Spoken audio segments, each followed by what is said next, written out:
Good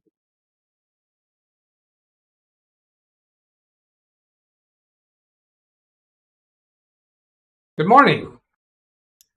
September 23rd, 2022.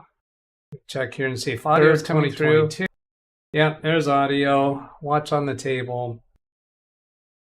On a Friday morning, 9:01, it says it was 9 o'clock straight up when I started.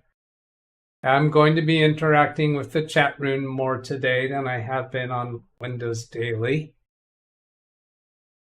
So what are we gonna do? Let's get to business here. Windows Daily number 61, exploring Microsoft account to replace technician's USB tools thumb drive. We've kind of evolved to this after yesterday's video, and yesterday's video had evolved from a chat comment that was from the previous day. Yesterday's video is still set as private because I need to edit it. I accidentally exposed information that I didn't want to put out on YouTube. I'm not bothered at all about the people that were watching the live broadcast seeing that. I'm concerned about troublemakers who probably don't regularly watch the live stream. So I didn't want that video sitting out there for video on demand.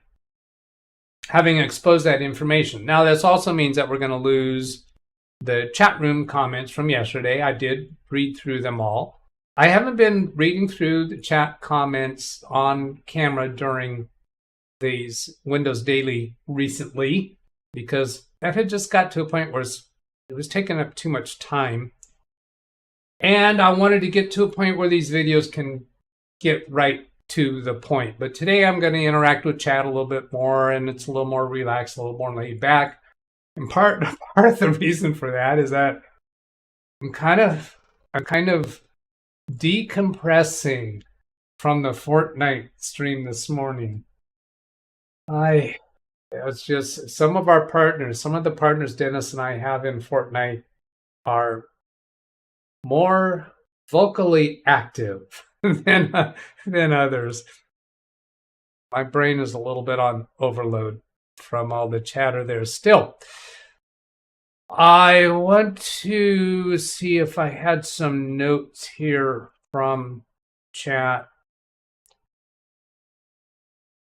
I thought I had those. Those should have come up here on my recent documents.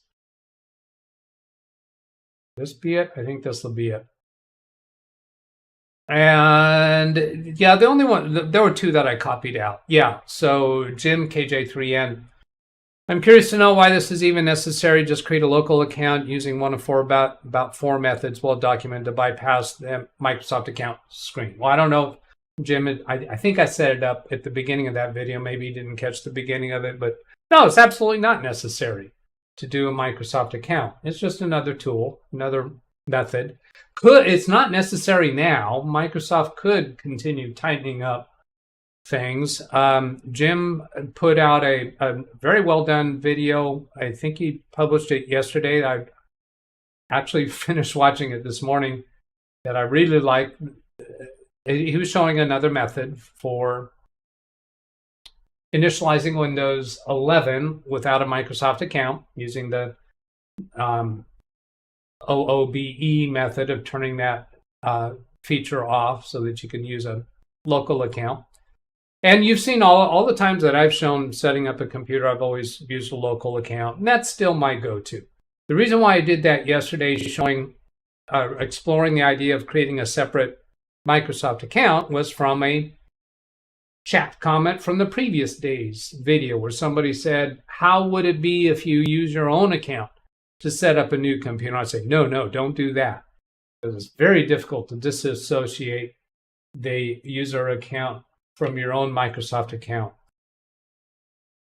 Am I going to use that? That technician, my DougBetts, what did I call it? Clients email account, Microsoft account for setting up computers?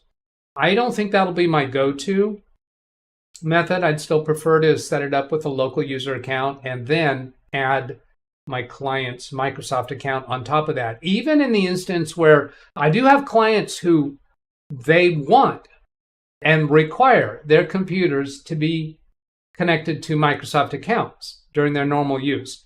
Well, I still want to first set that up with a local user account and then associate that local user account to the Microsoft account. The reason for that is because it allows me to then, when I connect remotely, I can connect remotely using the local account credentials in certain limited cases. I still primarily have to use the client's Microsoft account for connecting remotely. Anyway, a toolkit. When I was up at the cabin, you guys have seen my time at the cabin. They had a handyman doing some work on the cabin because a tree had fallen on the cabin. He had to do a lot of repairs to it. Oh, I saw the equipment in his truck. He has like 6 different power drills and several different circular saws. Well, if you are doing a wide variety of work in a wide variety of circumstances, you need various different tools, different ways to do things. If everything you do is kind of consistent, like if you were in the situation where you're pretty much what you're focused on is building custom computers for clients that come into your shop, you process them and put them out the door. Well, that's a very consistent, stable work environment, and you're not going to need as many variety of ways of doing things. Now, this thing I want to explore today about using that DougBetts client's account as a possible substitute for a USB memory stick that I'm carrying all the tools and utilities. I'm thinking that might be an interesting way to go. And it might also save me from having to use my laptop at my client's office so often, because I could just open an incognito window, sign into my Microsoft client's account, and access everything that I want on that OneDrive, instead of having to carry that USB thumb drive around, plug it into the computer. Some of the computers can be difficult to get to the USB ports. I don't know. That's what I want to explore today. I'm going to go take a look at chat. As I said, I'm going to interact more with chat room today. Here we go. So, hello, Tony. We had a little back and forth about this morning's Fortnite.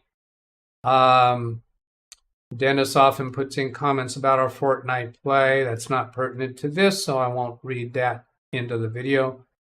Londog, an update concerning Windows 11 and 22H2. It's kind of informative. This link at Windows Weekly and the timestamp 3345 starts to discuss the new hardware security things coming. Okay. Rand says, I typed hi all and my message appeared with a pale shade of text and a red bar next to my avatar. Don't know what that's about. Any more from Ran? Was there something up here previously from Ran? Hi all, says hi all there. So I don't see anything significant about the red bar.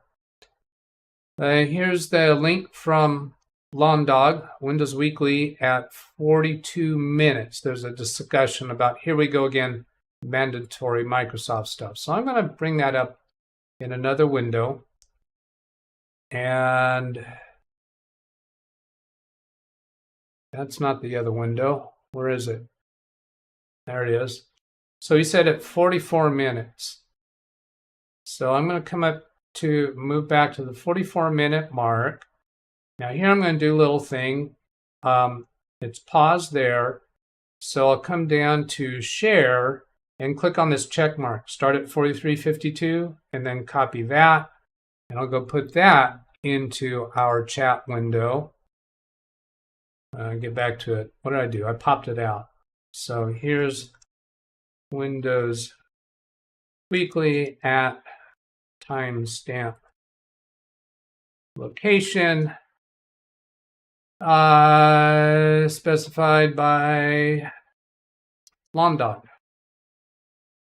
I probably didn't need to do that, but I am just pointing out that feature, being able to do a link for a video at a certain timestamp.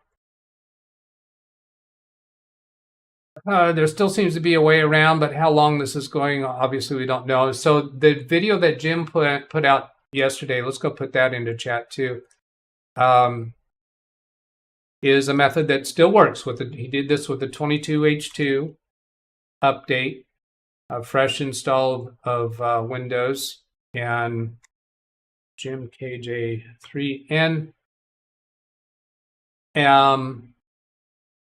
And there's some other things that he talked about and pointed out there too. I'm not going to review all of that, but here, so I'll bring this up, pause it here, and then do share. Now, in the past, I've done a click up here and copy it and paste it.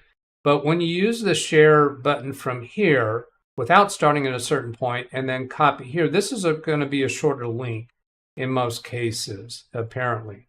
So I'll copy that and put that into chat, call it Jim's video installing Win 11 22H2 with OOBE technique, I'll call it, for local account. And then paste that and enter. Make sure those two pasted all right. Yep, they did. So then, yeah, you never know when they'll pull the plug. And something else, Jim was doing a fresh install on a computer. Well, next time I get a Windows 11 Dell computer or HP computer, I'll try that same technique to see if it, assuming that it comes with 22H2 Windows 11, see if that works, if that OOBE technique works. If it does not, then I should still be able to do a fresh install on that computer. But I think it would be simpler to use the DougBetts client's Microsoft account. So that's all going to be fishing around to see what techniques are preferred long term. And of course, that command to disable the OOBE, I'm not sure I'm saying that quite right. I know it's OOBE, but you're disabling some element about it. That is a Microsoft provided command. They could disable that whenever they choose to.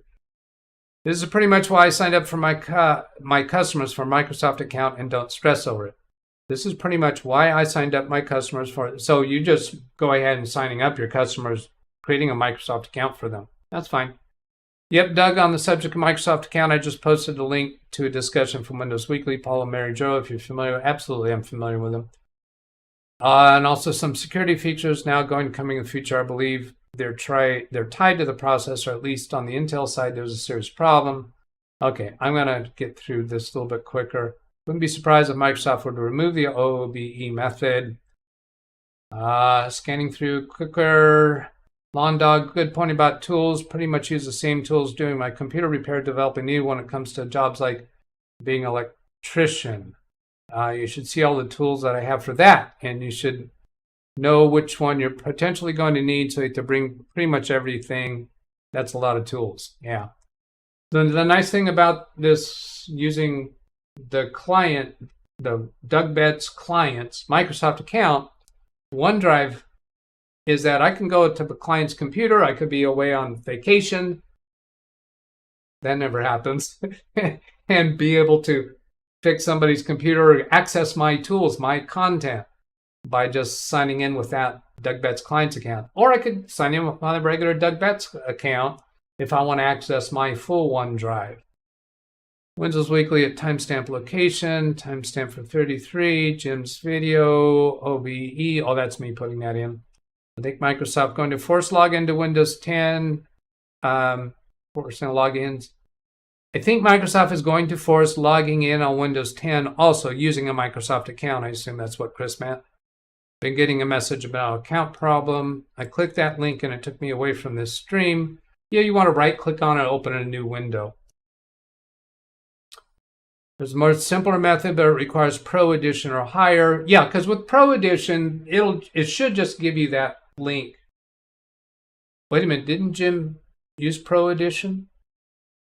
I don't remember whether it was Pro or not, but For a corporation, you need to be able to not use a Microsoft account.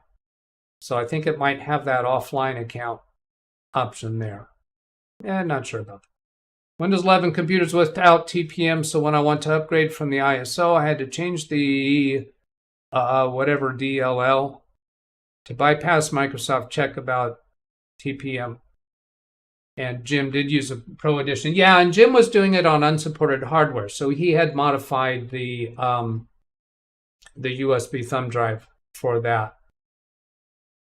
Left click should open a new tab, not right click.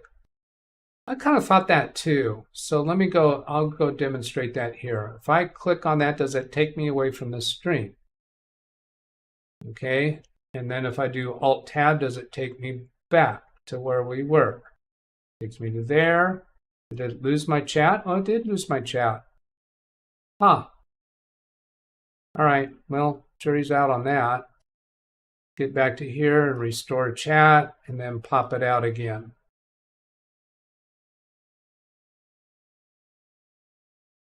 All right, so let's move on to what my challenge is for today. Oh, there's more in here. Having a Microsoft account is also going to be for the Pro version, of course, the Home, which is interesting. They're going to apply the same rule to Pro, but again, this time there's still a way to work around it. You know, a lot of people think there will always be a way to work around it. I suspect there will be always a way to work around it.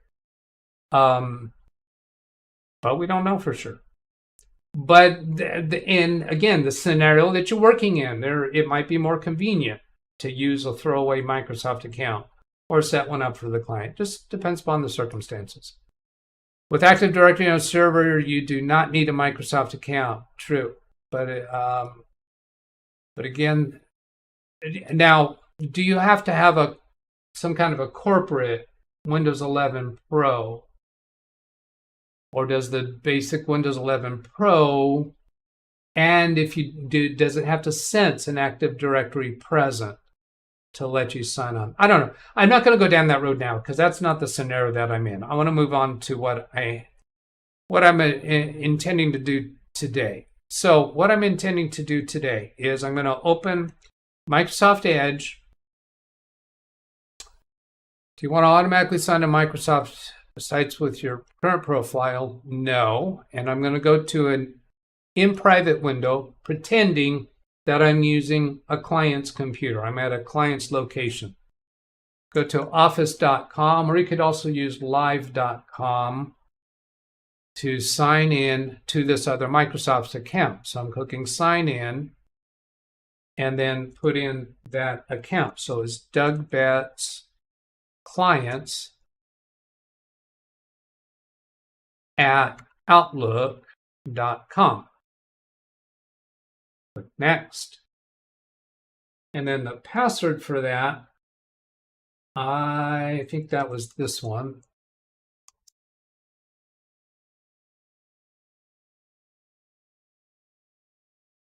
Now I'm going to switch back to my camera before I click that sign in. Now that told me it was wrong. So it's maybe this other one.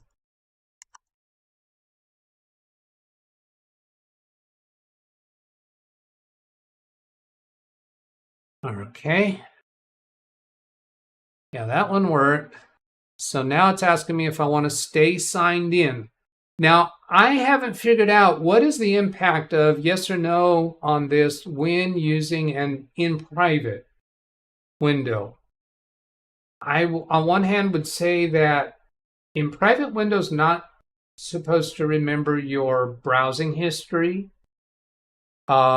It doesn't keep you private from the websites that you're connecting to. So connecting to Microsoft's website here, how much does it associate with this computer at that point? This is not joining this computer to the account. My inclination is just to say no, because why would I need yes? Stay signed in so you don't have to sign in again next time. If I'm not using an in-private window, the implication here would, I think, is that this is going to set up my profile on this browser so that next time I open this browser, it would remember me. But does that happen in the in private window? I don't know. I'm not sure that I care. So I'll go ahead and click no to that. So this is my DougBetts client's account here. It shouldn't have any of my Microsoft Word or Excel documents from my real Microsoft account, because this is an empty, brand new account. Somebody put a note, I think it was in, I'm not sure if it was in chat or in the comments from yesterday's video. No, it couldn't be comments because I switched it to private. You can't make comments on it. But that OneDrive was 5 gigabytes down here in the bottom left. That confirms the free account is 5 gigabytes of space. So I could, for instance, go to Crystal Disk Mark and download the Crystal Disk info. Oops, that's advertisement.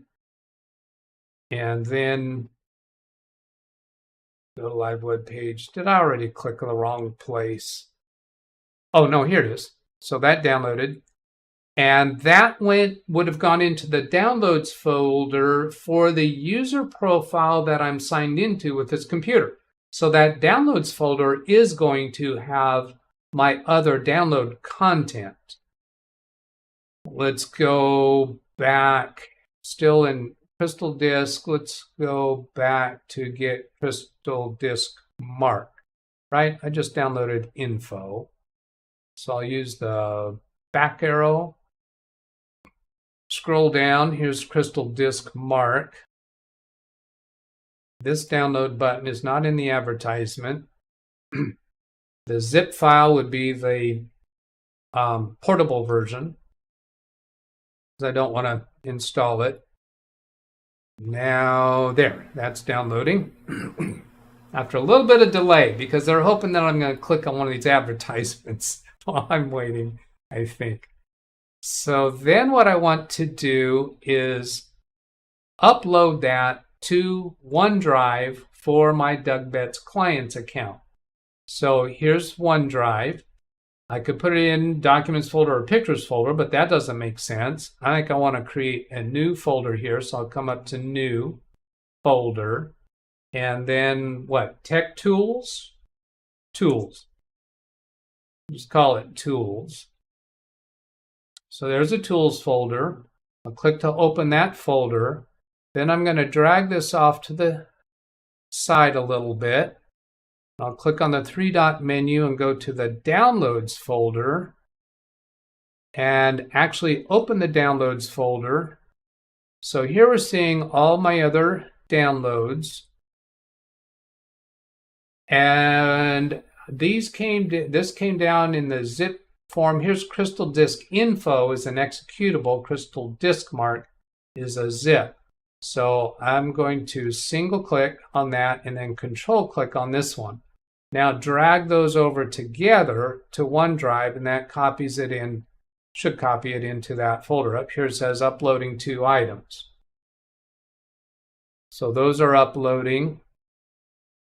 So I could continue building this tools folder. Now let's suppose I'm at a client's computer and I go to launch Crystal Disk Info off of my OneDrive and I get a message that there's an update. So I download the update and right then can put it into my OneDrive tools folder.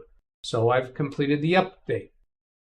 I don't have to get it back onto my USB memory stick or get it onto my computer. See, here my computer's in my Studio A, my lab is how my clients know it. I'm going to take their computer to my lab to do work on it. My clients don't know this is Studio A. But my computers here have a resource files folder that has my tools in it. That's separate from my thumb drive. So I tend to update that tools folder on my computers here, and they don't get transferred to my thumb drive. And then also when I set up a computer for my clients, I copy the files from my resource tools folder onto my client's computer. But as you saw recently, when that computer comes back into my lab or out at a client's office, when I launch one of those tools, they're obsolete. So if I get into the routine at my client's offices, instead of using that tools folder that I copied onto their computer maybe 2 or 3 years ago, if I get into the routine of using this DougBetts client's OneDrive folder, then I'll always have up-to-date tools there. Maybe that'll work out to be useful for me. Maybe not. So I'm going to go see what you guys in chat, how you're reacting to those comments. Here's where I left off. No, it doesn't. Any other addition than home in any environment. Okay, that was responding to a question that I asked. Not quite sure which question. Chris, Windows 11 Enterprise. The Enterprise version of Windows has some different features. Give the IT guys control, but putting limits on preventing feature updates.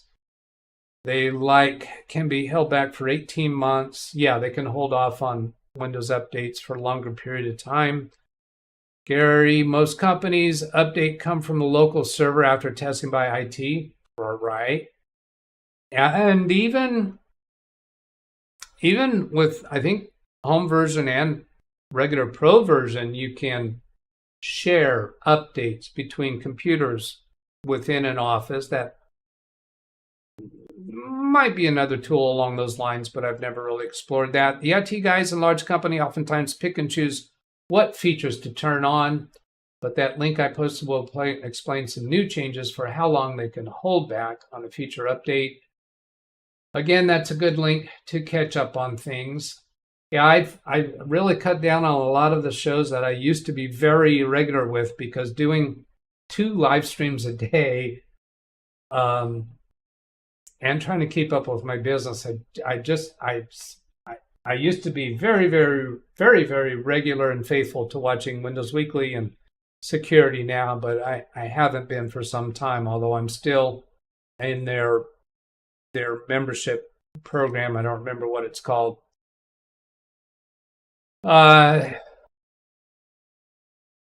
Seldom Bell, many enterprise users have their own local update server, so can control what updates are available to their client systems. Let's see, that's chit chat bouncing around on me. There's a browse as guest option to completely ignore the existing user profile. Browse as guest option. And in Microsoft Edge, a browse as guest. Let's see. This is the Microsoft account. Oh no, that's the DougBetts client. Yeah, that's because I'm actually on there. Okay, so here in private, the 3-dot menu, browse as guest. Where were you talking about? Ran Israel. I don't see a recent one in response to my question. Browse as guest. Completely ignore the existing user profile. Go back to my Edge. Oh, here, browse as guest. This is what he's referring to. Oh, browsing as guest. As a guest, your browsing data is kept separate from the profiles on this device. Here's what's happened when you close all windows. You browse as a guest. Microsoft Edge won't save your browsing history, download history, cookies, and site data. Microsoft Edge will save files you downloaded. Is that identical to the in private window? How does browsing as guest differ from the in private window? That would be my next question. In Edge or Chrome, click on your account picture. Yeah, so let's go see it in Chrome. My account picture, guest. Okay, I've never explored that.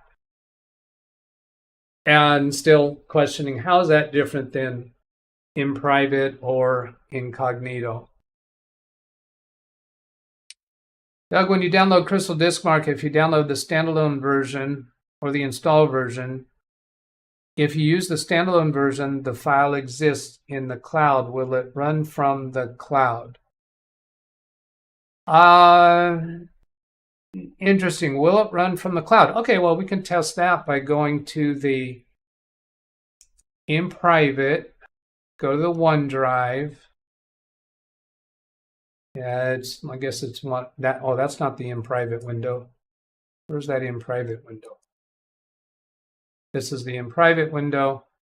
So if I go to Crystal Disk Info, can I actually run it from here, or do I have to download it to the computer? That's an interesting idea. So trying that. And nope, looks like it's requiring a download. Try the back button. Try the 3-dot menu. Yeah, I think it kind of makes sense that Crystal Disk Info, since it's trying to look at the local drives, it seems to make sense that you would have to download it to the local computer.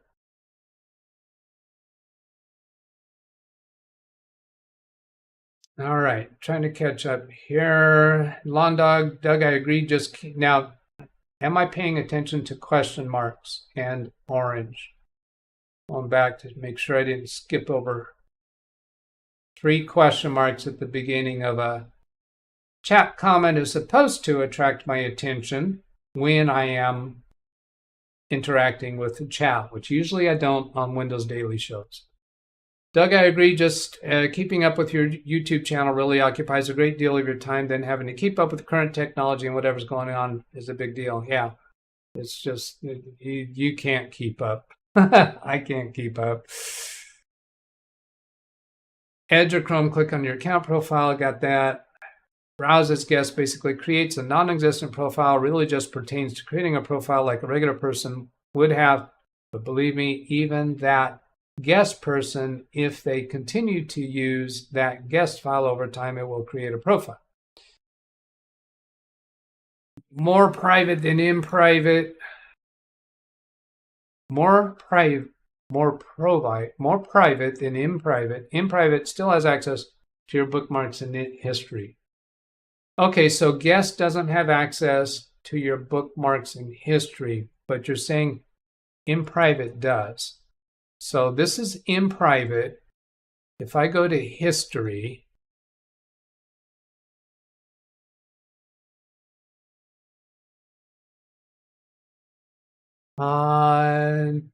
isn't that where history shows up on Edge?